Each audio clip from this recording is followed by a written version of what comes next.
Hello students, कैसे हैं आप लोग और कैसी चल रही है आप लोग की तैयारी। आई होप कि आप सभी अच्छे होंगे और आपकी तैयारी भी बहुत ही अच्छे से चल रही होगी। आज का ये वीडियो उन सभी स्टूडेंट्स के लिए इंपॉर्टेंट है जो इस बार 12th में हैं और जिनको बोर्ड एग्जाम 2023 देना है, क्योंकि इस वीडियो में मैं लेकर आया हूं क्लास 12 केमिस्ट्री के चैप्टर 1 से चैप्टर 8 तक, यानी कि चैप्टर 1 से लेकर चैप्टर 8 तक जितने भी इंपॉर्टेंट अति लघुत्तरीय प्रश्न हैं उनको मैं आंसर के साथ बताऊंगा। तो ये एक महामैराथन क्लास है और आप लोगों का बोर्ड एग्जाम बहुत ज्यादा नजदीक है। अब आपको ऐसे वीडियोस और ऐसे क्वेश्चन पढ़ने की जरूरत है, क्योंकि अगर आपने अब नहीं पढ़ा तो फिर आप कभी नहीं पढ़ पाएंगे। तो जितने भी स्टूडेंट इस बार 2023 बोर्ड एग्जाम देने वाले हैं वो इस वीडियो को शुरू से लेकर लास्ट तक देखेंगे। अगर एक भी क्वेश्चन मिस किया तो प्रॉब्लम हो जाएगी, क्योंकि बोर्ड एग्जाम में अब की बार हमें टॉपर बनना है। अब देखिए इस वीडियो में मैं आपको चैप्टर 1 से लेकर चैप्टर 8 तक, यानी कि पूरे 8 चैप्टर के मैं आपको 18 महत्वपूर्ण अति लघुत्तरीय प्रश्नों को बताऊंगा। तो अगर आपको एक ही वीडियो में 8 चैप्टर अगर आपका क्लियर हो जाए तो आपको ये वीडियो अच्छे से देखना है। तो आप लोग बैठ जाइए कॉपी और पेन लेकर हमारे साथ, क्योंकि अगर आपको केमिस्ट्री में 90% प्लस मार्क लेकर आना है तो आपको बहुविकल्पीय प्रश्न भी पढ़ना होगा, अति लघुत्तरीय प्रश्न भी पढ़ना होगा, लघु उत्तरीय प्रश्न भी पढ़ना होगा और एटलीस्ट हमें विस्तृत उत्तरीय प्रश्नों को भी पढ़ना होगा। ठीक है, तो बैठ जाइए कॉपी और पेन लेकर। इस वीडियो को कर दीजिएगा लाइक, चैनल पर नए चैनल को सब्सक्राइब कर लीजिएगा ताकि सभी वीडियो आपको टाइम से मिलते रहें, क्योंकि बहुत सारे स्टूडेंट बिना चैनल को सब्सक्राइब किए हुए पढ़ते हैं। नहीं करेंगे तो आपका ही लॉस होगा। ठीक है, तो चलिए स्टार्ट करते हैं आज का ये वीडियो। हम एक एक चैप्टर के क्वेश्चंस को पढ़ेंगे। सबसे पहले हम पढ़ेंगे फर्स्ट चैप्टर। देखिए चैप्टर का नाम ऊपर दिया गया है ठोस अवस्था। अब ठोस अवस्था से कौन कौन से ऐसे अति लघुत्तरीय प्रश्न हैं जो आपके बोर्ड एग्जाम में लगातार आते हैं, पहले हम इस चैप्टर को पढ़ेंगे। उसके बाद second chapter, third, fourth, fifth, sixth, seventh and 8। ठीक है, 8 चैप्टर के हम क्वेश्चंस को पढ़ेंगे। तो ध्यान से समझिएगा, पानी वानी लेकर बैठिएगा ताकि नींद आपको ना आए। ठीक है, फर्स्ट क्वेश्चन देखिए, कांच को अतिशीतित द्रव क्यों माना जाता है? यानी कि जो ग्लास होता है कांच, उसको हम अतिशीतित द्रव क्यों कहते हैं? ये रीजन हमेशा आता है बोर्ड एग्जाम में, ये 2 से 3 बार आ चुका है, तो इस बार भी पूरा चांस है कि ये क्वेश्चन आपके बोर्ड परीक्षा में आएगा। तो इसका एक बहुत ही सिंपल सा रीजन है, आंसर समझिए। देखिए क्योंकि जो कांच है ये ठोस होते हुए भी द्रवों के कुछ गुण प्रदर्शित करता है।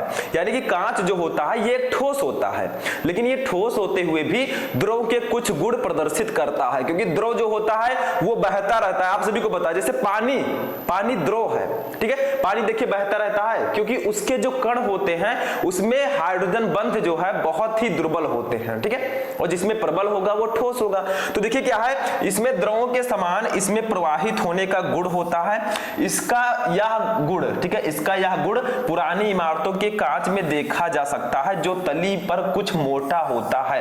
यानी देखिए कांच एक अतिशीतित द्रव है। क्यों है?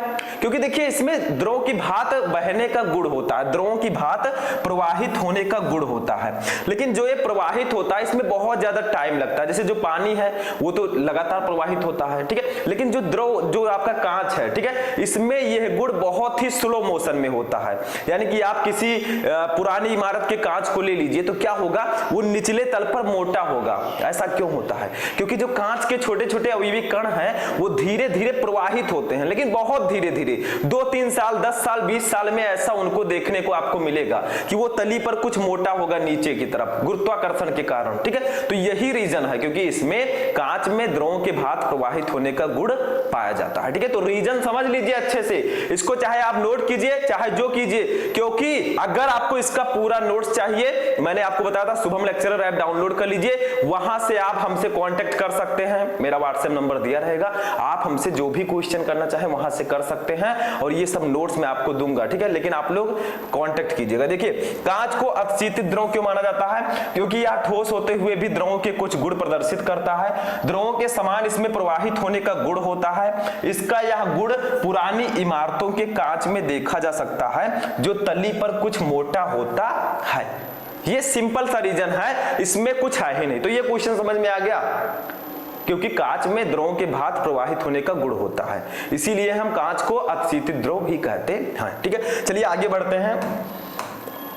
सेकंड क्वेश्चन देखिए, ये क्वेश्चन तो मैं आपको अभी जल्दी मैंने बताया था, ठीक है, क्योंकि आपको मैं चैप्टर 1 से चैप्टर 8 तक क्वेश्चन बता रहा हूं, तो इसको भी जानना जरूरी है। देखिए सिंपल मैं बता देता हूं, अक्रिस्टलीय ठोस को परिभाषित कीजिए। What is amorphous solid? अक्रिस्टलीय ठोस क्या होता है बताइए? क्रिस्टलीय ठोस, अक्रिस्टलीय ठोस मैंने आपको बताया था। तो देखिए अक्रिस्टलीय ठोस क्या होता है? वह ठोस जिनके अवयवी कणों की लघु परास व्यवस्था होती है अक्रिस्टलीय ठोस कहलाता है। यानी कि अक्रिस्टलीय ठोस ऐसे ठोस होते हैं जिनके जो अवयवी कण होते हैं उनकी लघु परास व्यवस्था पाई जाती है। यानी कि जो उनके अवयवी कण हैं, जो उनमें क्रिस्टल जालक हैं, उनकी एक व्यवस्था जो निश्चित नहीं होती है, ठीक है, वो जो है एक लॉन्ग डिस्टेंस तक वो अपने संरचना को रिपीट नहीं करती, यानी कि उनमें लघु परास व्यवस्था होती है। अगर आपसे क्रिस्टलीय ठोस पूछा जाए तो आप क्या कहेंगे?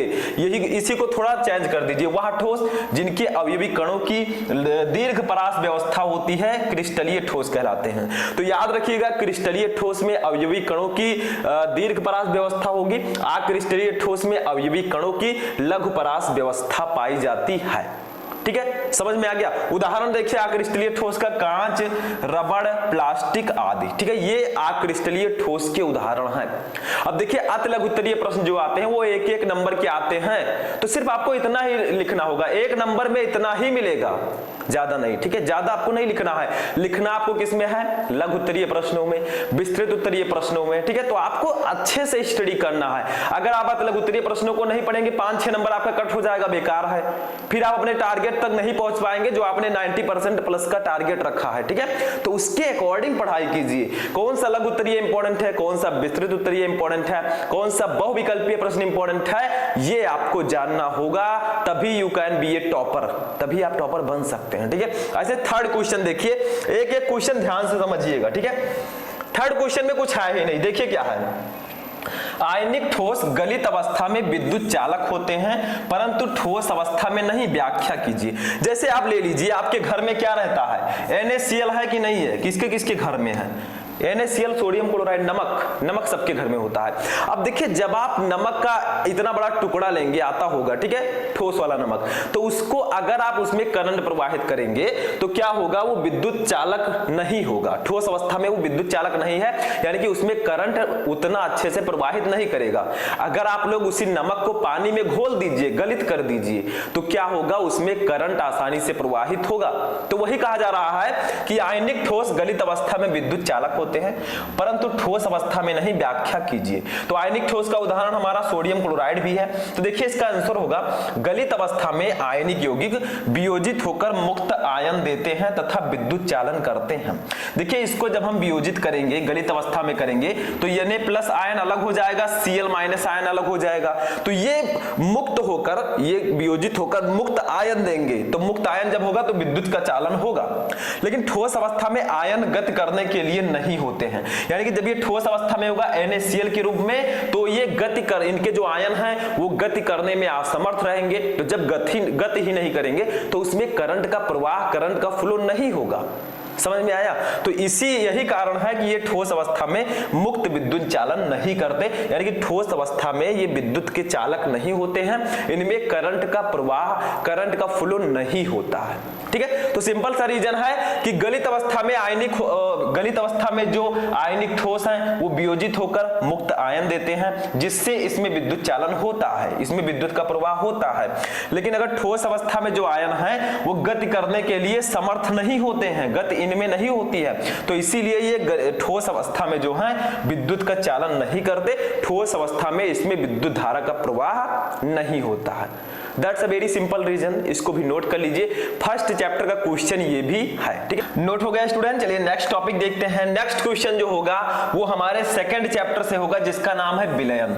अब विलयन चैप्टर में आपको पता है कि न्यूमेरिकल्स भी आते हैं, क्योंकि विलयन चैप्टर हमारा न्यूमेरिकल्स के लिए जाना जाता है। इस चैप्टर में आपको मोलरता, मोललता, मोल प्रभाज ये सब निकालना आना चाहिए, नहीं तो आपने ये चैप्टर समझ लीजिए नहीं पढ़ा। क्योंकि केमिस्ट्री में 2 चैप्टर सबसे ज्यादा इंपॉर्टेंट है आपके न्यूमेरिकल्स के लिए, चैप्टर 2 विलयन एंड चैप्टर 4 केमिकल काइनेटिक्स यानी कि रासायनिक बलगत की। ठीक है, तो देखिए इसमें है क्या। पहला क्वेश्चन है, चौथा क्वेश्चन, समपरासारी विलयन किसे कहते हैं। ये तो सिंपल सा क्वेश्चन है, समपरासारी नाम से स्पष्ट है। समपरासारी इसका मतलब क्या होगा, देखिए ऐसे विलयन जिनके परासरण दाब समान ताप पर समान होते हैं समपरासारी विलयन कहलाते हैं। समपरासारी का मतलब परासरण दाब समान, तो ऐसे विलयन जिनके परासरण दाब समान ताप पर समान हो समपरासारी विलयन कहलाते हैं। That's a very simple definition. इसमें तो कुछ है ही नहीं, सभी को समझ में आ चुका होगा। ऐसे विलयन जिनके परासरण दाब समान ताप पर समान हो समपरासारी विलयन होंगे। That's a very simple. तो इसमें कुछ है ही नहीं, ठीक है, मंत्र नहीं पढ़ना आपको, सिर्फ स्टडी करना है बस थोड़ा सा। नेक्स्ट क्वेश्चन देखिए। अब भैया देखिए विलयन चैप्टर 2 है, ये न्यूमेरिकल्स के लिए जाना जाता है। तो अगर हम विलयन चैप्टर को पढ़ें और न्यूमेरिकल्स ना पढ़ें तो बेकार है, तो आधा अधूरा आपका पढ़ाई है। ठीक है, तो न्यूमेरिकल्स भी सॉल्व करेंगे हम लोग। इसमें क्या निकालेंगे हम, इसमें हम मोललता निकालेंगे। तो देखिए क्या है, 14.625 ग्राम सोडियम क्लोराइड को 250 ग्राम जल में विलय किया गया। प्राप्त विलयन की मोललता की गणना कीजिए। आपका Na का जो अणुभार है वो 23 दिया गया, Cl का 35.5। तो पहले जो दिया गया है उसको हम लिखते हैं। देखिए ध्यान दीजिए, इसमें बताइए विलय क्या है, विलायक क्या है। 14.625 ग्राम सोडियम क्लोराइड है और 250 ग्राम जल है। तो सिंपल है, जो जल है ये विलायक होगा क्योंकि इसकी मात्रा ज्यादा है। विलयन में जिसकी मात्रा ज्यादा होती है वो विलायक होता है, जिसकी मात्रा कम होती है वो विलेय होता है। That's a very simple. तो देखिए यहां पर ये हमारा विलेय है, तो यहां पर लिखेंगे विलेय का अणुभार, थोड़ा सा एडजस्ट करेंगे और लिखेंगे विलेय का अणुभार। ठीक है, सॉरी विलेय का भार लिखेंगे पहले। ठीक है, पहले विलेय का भार लिखेंगे क्योंकि हमें भार दिया गया है। तो भार कितना है देखिए 14.625 ग्राम। ठीक है, अब देखिए अणुभार भी इसका निकाल लेते हैं हम। विलेय का अणुभार, विलेय का अणुभार। ठीक है, तो विलेय का अणुभार कैसे निकालेंगे बताइए। NaCl का अणुभार दिया गया है 23 और 35.5 को जोड़ देंगे तो कितना आएगा, सोचिए आप ही लोग सोचिए। देखिए 3 to 5 ये हो जाएगा 58.5। ठीक है, इतना आपका आ जाएगा विलेय का अणुभार। हमें एक चीज और दिया गया है, देखिए ये विलायक का भार भी हमें दिया गया है 250 ग्राम। ठीक है, तो लिखेंगे यहां पर विलायक का भार,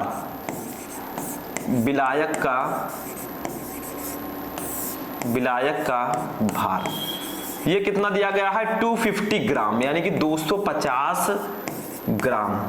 ठीक है, ये हमें दिया गया है। तो चलिए पहले इसको हम किलोग्राम में कन्वर्ट कर लेते हैं। कैसे करेंगे बताइए, ग्राम को किलोग्राम में कैसे कन्वर्ट करेंगे। तो 250 ग्राम है, इसको 1000 से डिवाइड कर दीजिए, ये आपका किलोग्राम में कन्वर्ट हो जाएगा क्योंकि 1000 ग्राम इक्वल टू 1 किलोग्राम। तो चलिए कर देते हैं हम लोग साइड में। तो ये हो जाएगा हमारा 250/1000। ठीक है, 1000। अब सिंपल है, इसको कट कर दीजिए, ये कट हो गया हमारा, कितना आया ये 0.25 किलोग्राम। ठीक है, इतना आ गया, समझ में आ रहा है। तो हमने क्या किया, विलेय का भार, विलेय का अणुभार हमें दिया गया था। ठीक है, उसके बाद में हमने विलायक का भार निकाल लिया, हमारा 0.25 किलोग्राम आ गया। इधर साइड में हम निकाल लेते हैं विलेय के मोलों की संख्या। यहां पर निकाल लेते हैं विलेय के मोलों की संख्या, क्योंकि अगर आपको मोललता निकालना है तो मोलों की संख्या पता होना चाहिए। आप ही लोग बताइए मोललता का फॉर्मूला क्या होता है, विलेय के मोलों की संख्या अपान विलायक का भार किलोग्राम में। ठीक है, यही हम कर देंगे, हमारा मोललता निकल आएगा। तो देखिए विलायक का भार तो हमारा किलोग्राम में निकल आया 0.25 किलोग्राम, लेकिन विलेय के मोलों की संख्या भी तो पता होना चाहिए ना। तो इसको चलिए सॉल्व करते हैं। विलेय के मोलों की संख्या निकालना है तो क्या होगा, बराबर विलेय का भार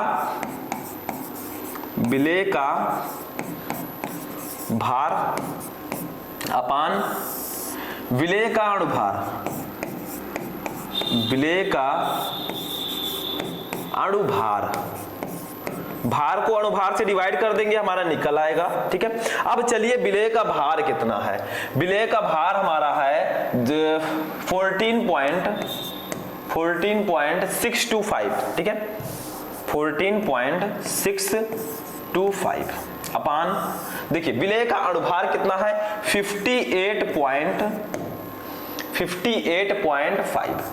इसको कट करते हैं, देखिए 14.625 को इससे कट करेंगे तो ये कितना आएगा, यहाँ पर 4 आ जाएगा। देखिए 14.625 4 जा होता है 58.5, तो ये हमारा हो जाएगा 1/4। इसको डिवाइड करेंगे कितना आएगा, ये हमारा आ जाएगा 0.25।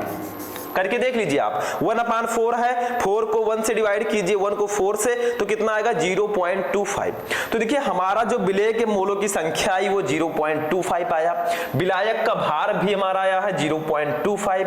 अब हम क्या करेंगे, विलयन की मोललता निकाल लेंगे। फॉर्मूला होगा विलयन की मोललता इक्वल टू विलेय के मोलों की संख्या अपान विलायक का भार किलोग्राम में। ठीक है, तो देखिए इसको नोट कर लीजिए। अब मैं इसको इरेज करने जा रहा हूं। ठीक है, नोट कर लीजिए, पहले नोट हो गया। अब इसको मैं इरेज कर देता हूं, वीडियो को पॉज करके आप नोट कर लिया कीजिए। दो बात ध्यान रखिएगा, विलेय के मोलों की संख्या है 0.25, विलायक का भार भी है 0.25 किलोग्राम। ठीक है, अब इसको मैं इरेज कर दिया मैंने। ठीक है, अब निकालते हैं विलयन की मोललता।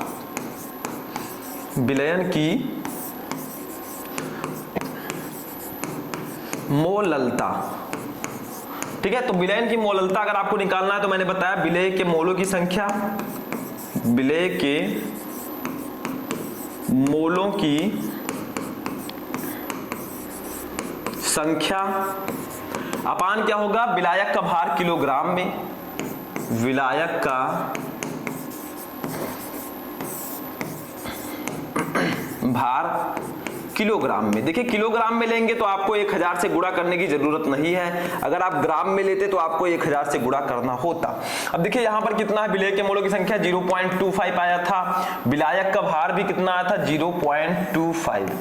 ठीक है, तो ये हो गया, कट करेंगे, या हमारा आ गया 1m।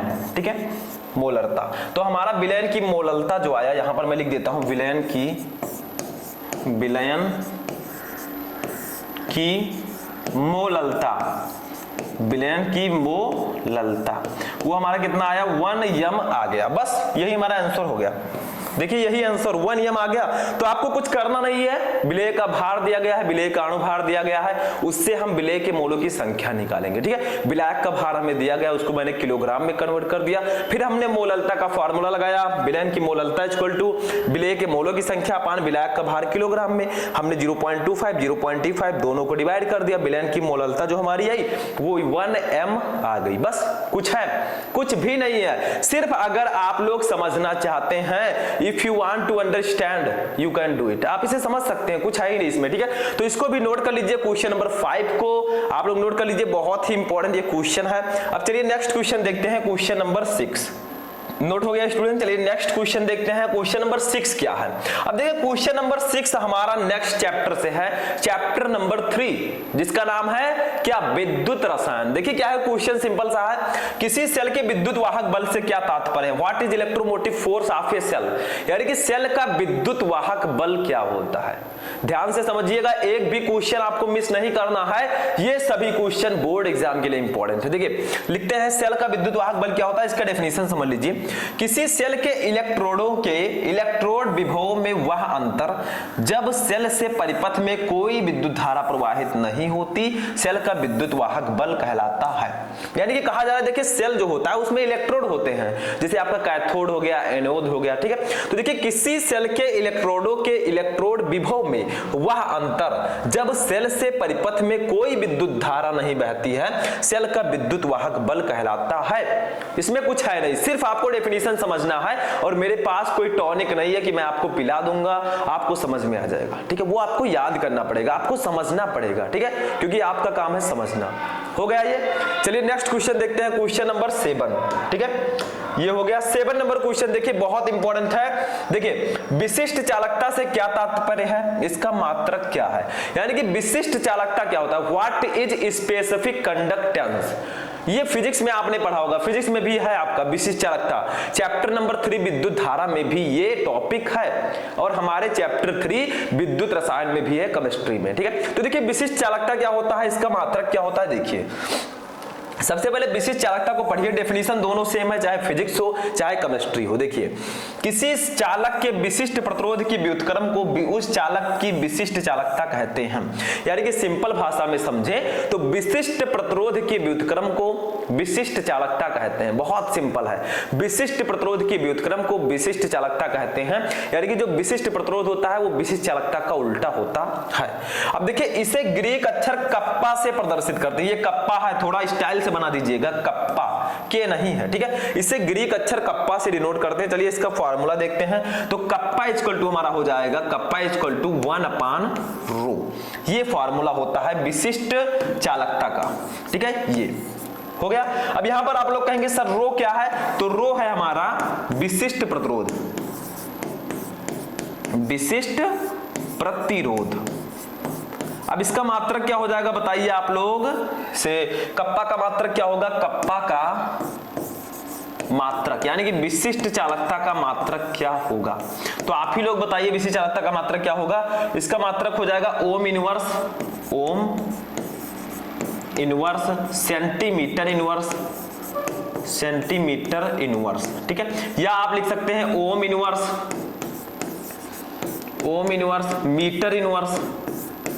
मीटर इनवर्स, या आप लिख सकते हैं साइमन सेंटीमीटर इनवर्स। 2-3 मात्रक आप इसका लिख सकते हैं। अब हमारे बहुत सारे जो ब्रिलियंट स्टूडेंट होंगे वो कहेंगे सर जी आखिर मात्रक आया कहां से, ठीक है। मैंने तो बता दिया आपको कि कप्पा का मात्रक होता है ohm inverse centimetre inverse, ohm inverse metre inverse. तो देखिए यहां पर एक चीज और समझ लीजिए, थोड़ा सा समझा दूं क्योंकि जितना अच्छा समझे रहेंगे उतना ही काम आएगा। यहां पर मैं समझा देता हूं, ठीक है। देखिए रो जो होता है विशिष्ट प्रतिरोध, रो इक्वल टू हमारा होता है RA/L। अब देखिए इसका मात्रक निकालिए आप लोग। R का मात्रक होगा ओम, A का मात्रक होगा मीटर स्क्वायर अपान L का मात्रक होगा मीटर। तो देखिए मीटर स्क्वायर से मीटर कैंसिल हो गया, तो बचा क्या हमारा, बचा क्या यहाँ ओम मीटर बचा। यहां पर मैं लिख देता हूं ओम मीटर, ठीक है, ओम मीटर बचा। अब देखिए अब चूंकि रो का मात्रक ओम मीटर होगा तो कप्पा इक्वल टू 1/ρ है। तो जब यहां पर ओम मीटर होगा इसको ऊपर ले जाएंगे तो कितना हो जाएगा ओम इनवर्स मीटर इनवर्स। तो वही तो मैंने लिखा है ओम इनवर्स मीटर इनवर्स, या छोटा लिखें तो ओम इनवर्स सेंटीमीटर इनवर्स, ठीक है। तो अगर आपको रो का मात्रक पता है कि ओम मीटर होता है तो आप कप्पा का मात्रक आसानी से निकाल सकते हैं ओम इनवर्स सेंटीमीटर इनवर्स, ठीक है। तो इसको मैं इरेज कर देता हूं साइड वाला, ठीक है। इसको आप लोग नोट कर लीजिए और बाकी को आप नोट कर लीजिए। इसको नोट कर लीजिए, ये भी समझ में आ गया कि what is specific conductance and what is the unit of specific conductance, ठीक है। सिंपल सा है, इसको नोट कर लीजिए। तब हम देखते हैं नेक्स्ट क्वेश्चन। नोट हो गया, चलिए नेक्स्ट क्वेश्चन देखते हैं, क्वेश्चन नंबर 8। देखिए इसको समझना पड़ेगा, that's a most important question in the 3rd chapter. ये तीसरे चैप्टर का सबसे इंपॉर्टेंट टॉपिक्स है। देखिए क्या है, फैराडे का विद्युत अपघटन का प्रथम नियम लिखिए, यानी कि फैराडे के विद्युत अपघटन के प्रथम नियम को लिखिए। तो इसमें कुछ है नहीं, देखिए समझिए सिर्फ आप, फैराडे के विद्युत अपघटन का प्रथम नियम क्या है, ध्यान दीजिए। देखिए विद्युत अपघटन की प्रक्रिया में किसी इलेक्ट्रोड विशेष पर मुक्त अथवा एकत्रित पदार्थ का द्रव्यमान विलयन में प्रवाहित की गई कुल विद्युत की मात्रा यानी कि कुल आवेश के समानुपाती होती है। यानी कि आपसे कहा जा रहा है कि विद्युत अपघटन की प्रक्रिया में, मान लीजिए विद्युत अपघटन की प्रक्रिया हो रही है सेल में, तो विद्युत अपघटन की प्रक्रिया में किसी इलेक्ट्रोड पर, मैंने बताया सेल में इलेक्ट्रोड होते हैं, इलेक्ट्रोड, ठीक है। तो किसी इलेक्ट्रोड पर विशेष मुक्त यानी कि किसी इलेक्ट्रोड पर एकत्रित पदार्थ का जो द्रव्यमान होगा वो विलयन में प्रवाहित की गई विद्युत की मात्रा यानी कि कुल आवेश के समानुपाती होगा। तो देखिए यहां पर जो पदार्थ का द्रव्यमान है उसको हम लिखते हैं W से, ठीक है। तो W किसके समानुपाती होगा, Q के समानुपाती होगा। Q क्या है, आवेश है, क्योंकि बताया गया है कि इलेक्ट्रोड पर एकत्रित पदार्थ का द्रव्यमान जो W होगा वो उस विलयन में प्रवाहित की गई कुल आवेश Q के समानुपाती होता है। यही हमें बताया गया है फैराडे के प्रथम नियम में। अब देखिए क्या करेंगे, चूंकि हमें पता है आवेश Q इक्वल टू क्या होता है, IT। Q equal to IT होता है कि नहीं होता है, होता है, ठीक है। तो यहां पर हम लिख सकते हैं W अनुक्रमानुपाती IT। अब जब अनुक्रमानुपाती के चिन्ह को हटाएंगे तो W इक्वल टू हमारा Z जुड़ जाएगा समानुपाती स्थिरांक, तो W इक्वल टू हमारा हो जाएगा ZIT। अब हमारे स्टूडेंट कहेंगे सर यहाँ पर Z क्या है, देखिए W क्या है, ये एकत्रित पदार्थ का द्रव्यमान है। Z क्या है, Z इसको समझिए, Z है हमारा समानुपाती स्थिरांक, समानुपाती स्थिरांक, ठीक है। या इसी को हम बोलते हैं, आप लोग लिख लीजिएगा विद्युत रासायनिक तुल्यांक, साइड में लिख लीजिएगा, या इसी को एक और नाम से जानते हैं विद्युत रासायनिक तुल्यांक। ठीक है, आई क्या है, धारा है, टी है समय, तो W = ZIT। ठीक है, बस यही रूल होता है फैराडे के विद्युत अपघटन के प्रथम नियम का। That's very simple. तो इसको भी कर लीजिए नोट जल्दी से, क्योंकि बहुत इंपॉर्टेंट है ये। तब हम देखेंगे अपना 9 नंबर क्वेश्चन। ठीक है, नोट कर लीजिए इसको। नोट हो गया स्टूडेंट। चलिए नेक्स्ट टॉपिक देखते हैं। नेक्स्ट टॉपिक हमारा है प्रथम कोटि की अभिक्रिया। अब ये कौन सा चैप्टर है, चैप्टर नंबर 4, जिसका नाम है रासायनिक बलगतिकी। That's a most important question for your, most important chapter for your board exam. और मैंने बताया है कि इस चैप्टर से न्यूमेरिकल्स भी आते हैं। मान लीजिए मैंने न्यूमेरिकल को नहीं बताया तो आपको पढ़ना ही पढ़ना है, क्योंकि चैप्टर के इंपॉर्टेंट क्वेश्चन मैं आपको ऑलरेडी बता चुका हूं। देखिए क्या है, प्रथम कोटि की अभिक्रिया से आप क्या समझते हैं, उदाहरण द्वारा समझाइए। इसमें मैं उन्हीं क्वेश्चन को बता रहा हूं इस वीडियो में जो मोस्ट इंपॉर्टेंट है। अब आपको प्रथम कोटि की अभिक्रिया के अलावा शून्य कोटि की अभिक्रिया, आभासीय एकाणुक अभिक्रिया, इन सबको भी पढ़कर जाना है, तभी आपका फुल मार्क्स आएगा। तो इसको देखिए, प्रथम कोटि की अभिक्रिया समझ लेते हैं। प्रथम कोटि की अभिक्रिया क्या होती है, what is first order reaction. देखिए, वह अभिक्रिया जिसका वेग केवल एक अभिकारक की सांद्रता के अनुक्रमानुपाती होता है, प्रथम कोटि की अभिक्रिया कहलाती है। यानी कि वह अभिक्रिया जिसका जो वेग है वो केवल एक अभिकारक की सांद्रता के अनुक्रमानुपाती होता है, प्रथम कोटि की अभिक्रिया कहलाती है। जैसे एग्जांपल समझिए, समझ में आ जाएगा। ठीक है, जैसे देखिए यहां पर ले लीजिए आप SO2Cl2, ठीक है, ये आपका है अभिकारक। अब देखिए इसको जब हमने अभिक्रिया कराई तो क्या हमारा बना, SO2 प्लस Cl2, दोनों अलग अलग हो गए। तो जो अभिक्रिया का वेग होता है वो अभिकारक की सांद्रता के अनुक्रमानुपाती होता है। देखिए यहां पर एक ही अभिकारक है, तो ये किस प्रकार की अभिक्रिया होगी, प्रथम कोटि की अभिक्रिया होगी, क्योंकि जो अभिक्रिया का वेग इसमें है। चलिए वेग भी निकाल लेते हैं हम लोग। ठीक है, अभिक्रिया का वेग, क्योंकि अभिक्रिया का वेग ही अभिक्रिया की कोटि को निर्धारित करता है। तो अभिक्रिया का वेग, अभिक्रिया का वेग कैसे निकालेंगे, ये किसके अनुक्रमानुपाती होगा, ये बराबर होगा अभी, ये K है आपका वेग स्थिरांक, और SO2Cl2 ये क्या है, ये एक ही आपका अभिकारक है, इसके घात कितना, 1 है। तो ये सिंपल है, प्रथम कोटि की अभिक्रिया होगी। अगर मान लीजिए यहाँ पर 2SO2Cl2 होता तो क्या होता, तो ये द्वितीय कोटि की अभिक्रिया होती। अगर मान लीजिए यहाँ पर 2 अभिकारक होते तो ये द्वितीय कोटि की अभिक्रिया होती। लेकिन यहाँ पर सिर्फ एक ही अभिकारक है और इसमें अभिक्रिया का जो वेग है वो केवल एक अभिकारक की सांद्रता के अनुक्रमानुपाती है, इसीलिए ये प्रथम कोटि की अभिक्रिया होगी। ठीक है, तो SO2Cl2 that gives out SO2 plus Cl2, इसमें जो अभिक्रिया का वेग है वो अभिकारक की सांद्रता, एक अभिकारक की सांद्रता के अनुक्रमानुपाती है, तो ये आपकी होगी प्रथम कोटि की अभिक्रिया। That's a very simple. ठीक है, नोट कर लीजिए इसको। चलिए नेक्स्ट देखते हैं, नेक्स्ट क्वेश्चन क्या है, ये भी हो गया। अब देखिए उस चैप्टर में रासायनिक बलगतिकी में सिर्फ मैंने आपको एक ही क्वेश्चन बताया है, अभी और क्वेश्चन इंपॉर्टेंट है उसमें। शून्य कोटि की अभिक्रिया, आभासीय एकाणुक अभिक्रिया, अर्धायुकाल और वेग स्थिरांक का न्यूमेरिकल सॉल्व करने के लिए आता है। तो ये सब आपको जरूर से सॉल्व करना है। नहीं जानते आप तो चैप्टर वाइज मैंने क्वेश्चन बता दिया है, वहां से जाकर आप उसको पढ़ सकते हैं। उसमें मैंने अति लघुत्तरीय प्रश्नों का आंसर भी बताया है। इस वीडियो में मैंने उसी क्वेश्चन को इंक्लूड किया है, दैट्स अ मोस्ट इंपॉर्टेंट, जो सबसे ज्यादा इंपॉर्टेंट है आपके बोर्ड एग्जाम के लिए। ठीक है, तो नोट करते रहिए, देखते रहिए, क्योंकि जितना ज्यादा आप प्रयास करेंगे उतना अच्छा आपकी, उतनी अच्छी तैयारी आपकी होगी। क्वेश्चन नंबर 10 देखिए, हमारे पृष्ठ रसायन चैप्टर से है, चैप्टर 5। ठीक है, देखिए क्वेश्चन क्या है कि सूक्ष्म विभाजित अवस्था में उत्प्रेरक ठोस अवस्था से अधिक क्रियाशील होते हैं, क्यों। यानी कि अगर जो उत्प्रेरक है हमारे कैटालिसिस हैं, अगर हम उनको छोटे छोटे टुकड़ों में बांट दें, ठीक है, तो वो ज्यादा क्रियाशील होंगे। किससे, अगर मान लीजिए उसको हम ठोस अवस्था में रखते हैं। जैसे मान लीजिए कोई आपका उत्प्रेरक है, ठीक है, उसको मैंने ये छोटे छोटे टुकड़ों में बांट दिया ऐसे ऐसे, ठीक है, और एक उत्प्रेरक हमारा है जिसको ऐसे मैंने कर दिया, इसी उत्प्रेरक को मैंने ठोस अवस्था में बड़ा रखा है और इसको मैंने छोटे छोटे टुकड़ों में बांट दिया। तो बताइए ये जो छोटे छोटे टुकड़े हैं सूक्ष्म विभाजित अवस्था में जो हैं, ये उत्प्रेरक ठोस अवस्था की तुलना में ज्यादा क्रियाशील होते हैं, क्यों।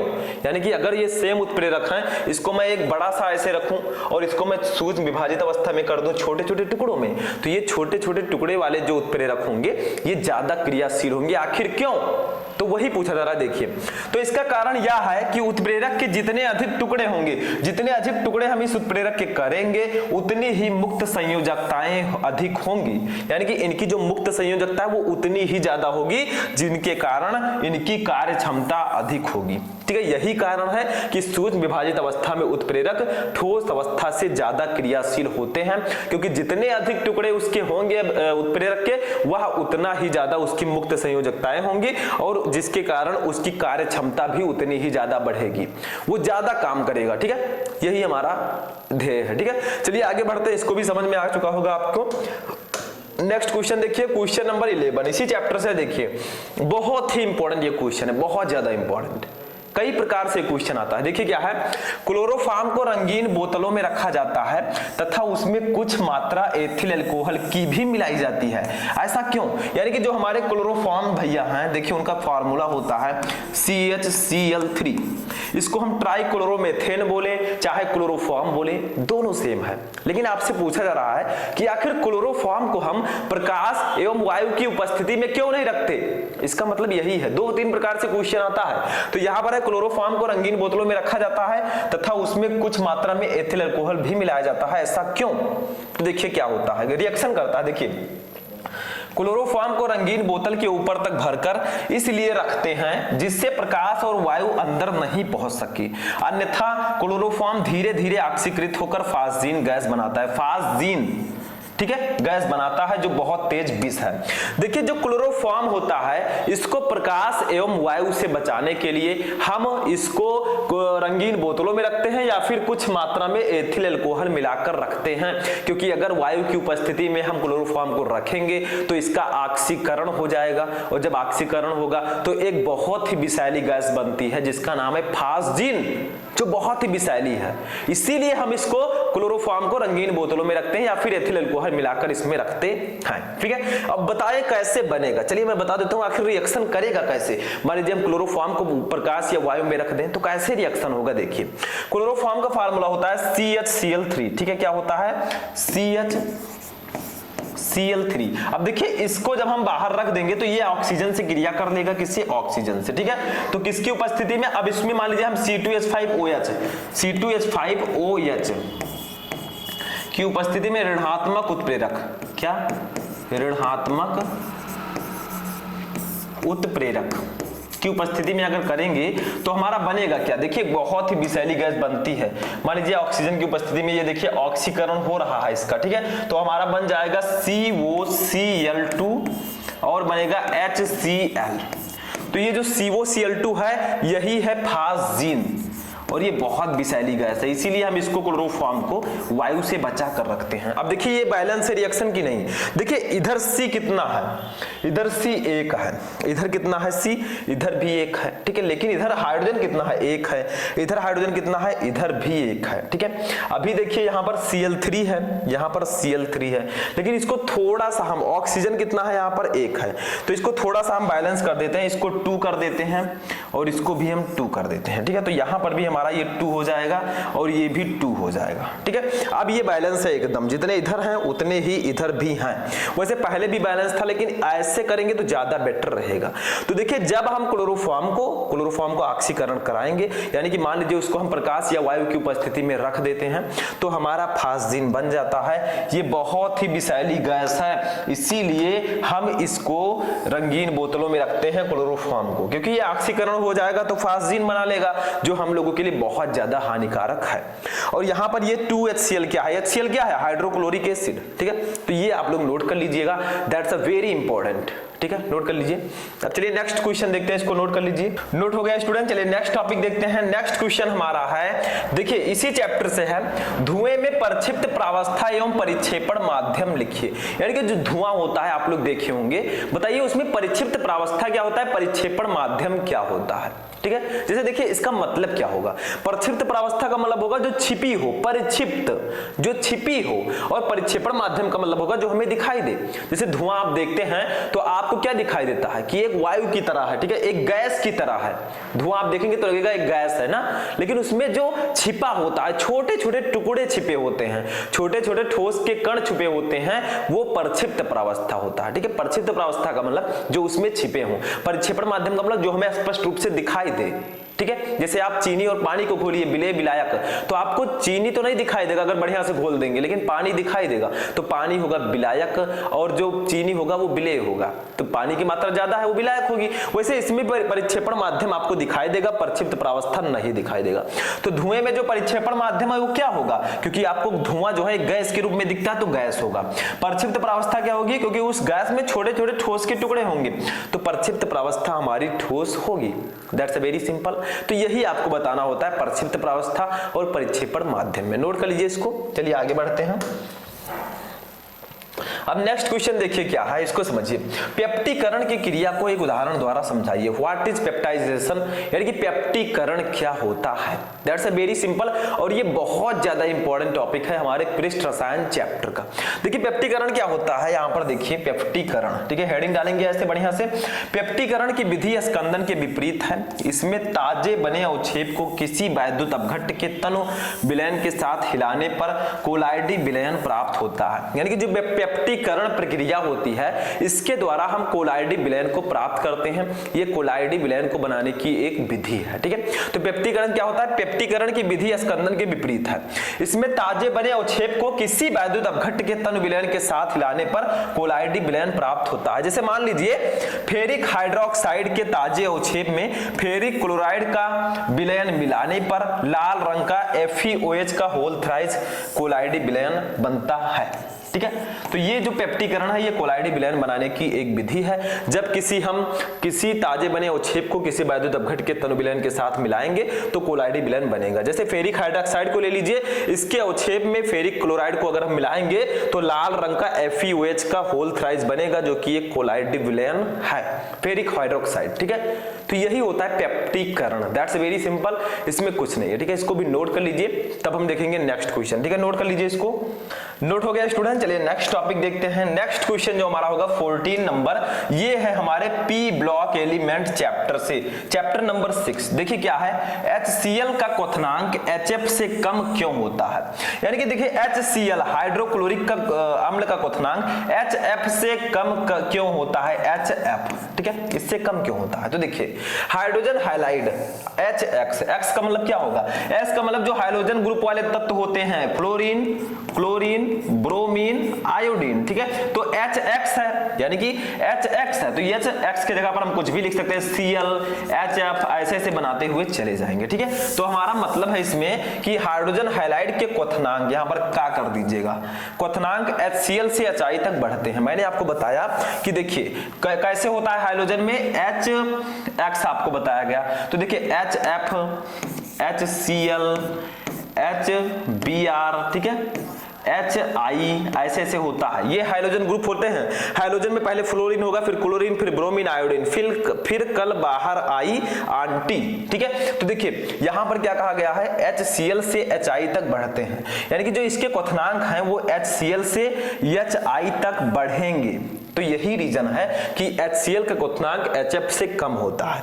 देखिए HCl का क्वथनांक HF से कम क्यों होता है, क्योंकि ये जो HF है, देखिए यहां पर लिखा गया है हाइड्रोजन हाइलाइड HX के क्वथनांक HCl से HI तक बढ़ते हैं। HF का क्वथनांक अंतराण्विक हाइड्रोजन आबंध के कारण अब सामान्य रूप से उच्च है। यानी कि जो HF होता है, इनके मध्य अंतराण्विक हाइड्रोजन बंध पाए जाते हैं, जो कि बहुत ही प्रबल बंध होता है। और जब अंतराण्विक हाइड्रोजन बंध पाए जाएंगे तो जब इनको हम गर्म करेंगे, इनका क्वथनांक ज्यादा क्यों होगा, इसको गर्म करेंगे तो वो बॉन्ड टूटने में थोड़ा समय लगता है। ठीक है, तो इसीलिए HF का जो क्वथनांक है वो HCl से ज्यादा है। ठीक है, HF का क्वथनांक HCl से ज्यादा होता है, क्योंकि HF में अंतराण्विक हाइड्रोजन बंध पाया जाता है। तो इसका रीजन क्या है, हाइड्रोजन हाइलाइड HX के क्वथनांक HCl से HI तक बढ़ते हैं। HF HF का क्वथनांक अंतराण्विक हाइड्रोजन आबंध के कारण अब सामान्य रूप से इन सबसे उच्च है। तो सबसे मेन रीजन है कि जो HF होता है इसमें अंतराण्विक हाइड्रोजन बॉन्ड पाए जाते हैं, ये सबसे इंपॉर्टेंट रीजन है। ठीक है, तो ये आपका हो गया। नेक्स्ट क्वेश्चन देखते हैं। नेक्स्ट क्वेश्चन हमारा है 15 नंबर क्वेश्चन। देखिए, उत्कृष्ट गैसें अक्रिय क्यों होती हैं? इनके द्वारा बनाए गए दो यौगिकों के सूत्र लिखिए। यानी कि जो हमारी उत्कृष्ट गैसें हैं जिनको हम अक्रिय गैसें भी बोलते हैं, जैसे हीलियम, नियान, आर्गन, क्रिप्टान, जीनान, ये सब आपकी उत्कृष्ट गैसें होती हैं। तो बताइए ये अक्रिय को होती हैं, यानी कि किसी से क्रिया क्यों नहीं करती, और इनके यौगिक का नाम भी लिखना है। तो देखिए, उत्कृष्ट या अक्रिय गैसों के सभी कक्ष पूर्णतया भरे होने के कारण ये संतृप्त होती हैं और इसी कारण रासायनिक रूप से निष्क्रिय होती हैं। यानी ये किसी से क्रिया क्यों नहीं करती? क्योंकि इनका जो कक्ष है वो पूर्णतया भरा होता है। इनका जो कक्ष है वो पूर्णतया भरा होता है। तो जब इनके पास सब कुछ है तो किसी और से मदद मांगने की क्या जरूरत है? बताइए, जैसे किसी के पास भगवान ने सब कुछ दिया है तो उसको कुछ मांगने की जरूरत ही नहीं, वही यहां पर है। उत्कृष्ट गैसों के जो कक्ष होते हैं वो पूर्णतया भरे होते हैं, इसी कारण रासायनिक रूप से ये निष्क्रिय होती हैं, किसी से क्रिया नहीं करती। ठीक है, अब देखिए, इन तत्वों के आयनन विभव अस्थायी इलेक्ट्रॉन कक्ष होने के कारण उच्च होते हैं, यानी कि इनके आयनन विभव जो होते हैं वो उच्च होते हैं, अतः ये रासायनिक क्रिया में भाग नहीं लेते। लेकिन एक दो यौगिक इनके हैं, इनके द्वारा बनाए गए दो यौगिक XeF6 है और XeF4 है। ठीक है, ये दो यौगिक ये बनाए हैं, यानी कि जीनॉन टेट्राफ्लोराइड और जीनॉन हेक्साफ्लोराइड, ये इनके यौगिक हैं। तो सिंपल सा रीजन है कि अक्रिय गैसें, उत्कृष्ट गैसें अक्रिय क्यों होती हैं? क्योंकि देखिए इनका जो कक्ष होता है वो पूर्णतया भरा होता है, इसीलिए ये रासायनिक रूप से निष्क्रिय होती हैं और इनके आयनन विभव भी उच्च होते हैं, इसीलिए ये रासायनिक क्रिया में भाग नहीं लेते। इनके दो यौगिक हैं XeF6 एंड XeF4 बस। ठीक है, तो ये 15 नंबर क्वेश्चन है, नोट कर लीजिए। चलिए नेक्स्ट क्वेश्चन देखते हैं। नेक्स्ट क्वेश्चन हमारा है, देखिए, अक्रिय गैसों में सबसे अधिक यौगिक बनाने वाली अर्थात सबसे अधिक क्रियाशील गैस का नाम एवं इसके कोई दो यौगिक के सूत्र लिखिए। ठीक है, यानी कि आपको बताना है कि अक्रिय गैस में ऐसा कौन सा तत्व है जो सबसे ज्यादा यौगिक बनाता है। क्योंकि देखिए ये यौगिक नहीं बनाते, ये रासायनिक रूप से निष्क्रिय होते हैं, लेकिन एक दो तत्व हैं ऐसे, जैसे देखिए इसमें जो जीनान है, अक्रिय गैसों में जो जीनान है Xe, यही एक ऐसा यौगिक है जो कहीं कहीं रिएक्शन करता है और इसके एक दो यौगिक हैं, वो दोनों मैंने बता दिया, xenon difluoride XeF2 and xenon tetrafluoride XeF4। ठीक है, ये दोनों यौगिक हैं जीनॉन के। तो आपसे पूछा गया था अक्रिय गैस में सबसे अधिक यौगिक बनाने वाली अर्थात सबसे अधिक क्रियाशील गैस का नाम क्या है? वो है जीनान। ठीक है, इनके कोई भी दो यौगिकों के सूत्र लिखिए। तो जीनॉन डाइफ्लोराइड XeF2 और जीनॉन टेट्राफ्लोराइड XeF4। ठीक है, बस हो गया, ये भी समझ में आ गया। चलिए नेक्स्ट क्वेश्चन देखते हैं, क्वेश्चन नंबर 16। ये तो बहुत ही सिंपल सा क्वेश्चन है। देखिए, रेडान की खोज किसने की? इसका किस रोग के उपचार में उपयोग किया जाता है? तो देखिए सिंपल है, रेडान जो गैस है इसकी खोज डार्न ने की थी, इसका प्रयोग कैंसर के उपचार में किया जाता है। तो रेडान की खोज, ये एक तत्व है, इसकी खोज डार्न ने की थी जिसका प्रयोग कैंसर के उपचार में करते हैं। तो ये बहुत ही सिंपल सा है, रेडान की खोज डार्न ने की, इसका प्रयोग कैंसर के उपचार में करते हैं, एक नंबर में ये आता रहता है। ठीक है, तो इसको भी नोट कर लीजिए। चलिए नेक्स्ट क्वेश्चन देखते हैं। नेक्स्ट क्वेश्चन हमारा है जो लास्ट क्वेश्चन हमारा है। ठीक है, देखिए क्या है, डी एवं एफ ब्लॉक के तत्व का ये क्वेश्चन है, बहुत ही इंपॉर्टेंट क्वेश्चन है, इसको आपको नोट कर लेना है। ठीक है, देखिए क्वेश्चन है लैंथेनाइड तत्वों के दो उदाहरण दीजिए, इनके दो मुख्य उपयोग लिखिए। ठीक है, तो देखिए लैंथेनाइड तत्व, ये दो उदाहरण आपको बताना है।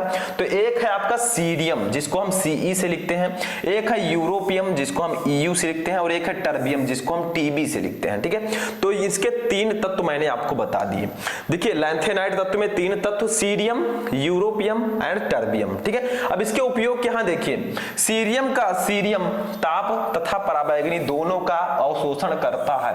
यानी कि जो सीरियम है, जो सीरियम तत्व है, ये ताप और पराबैंगनी दोनों का अवशोषण करता है, अतः इसका उपयोग चश्मे बनाने में किया जाता है। यानी कि जो सीरियम है इसका उपयोग हम चश्मा बनाने में करते हैं। दूसरा देखिए, पेट्रोलियम पदार्थों के भंजन के लिए सीरियम फास्फेट प्रकाश का उपयोग किया जाता है। यानी कि पेट्रोलियम पदार्थों के भंजन के लिए हम सीरियम का यूज करते हैं। एक और है, गैस मेंटल बनाने और ग्लास पॉलिश करने में सीरियम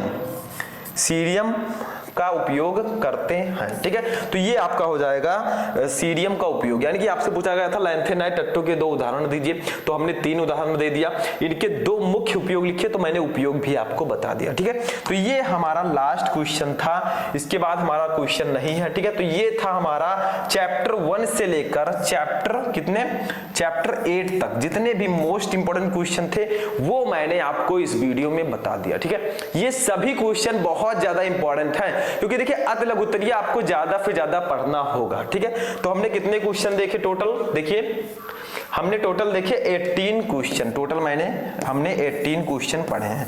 अब आप लोग कमेंट करके बताइएगा इन 18 क्वेश्चन में से कितने क्वेश्चन आपको ऑलरेडी पता थे। ठीक है, तो चलिए हम मिलते हैं किसी नेक्स्ट वीडियो में नेक्स्ट टॉपिक के साथ, तब तक आप लोग अपनी तैयारी करते रहें। वीडियो को आप लोग कर दीजिएगा लाइक, चैनल पर नए चैनल को भी सब्सक्राइब कर लीजिएगा ताकि ऐसे ही वीडियो आपको रेगुलर मिलते रहें। तो चलिए मिलते हैं किसी नेक्स्ट वीडियो में नेक्स्ट टॉपिक के साथ, तब तक के लिए जय हिंद।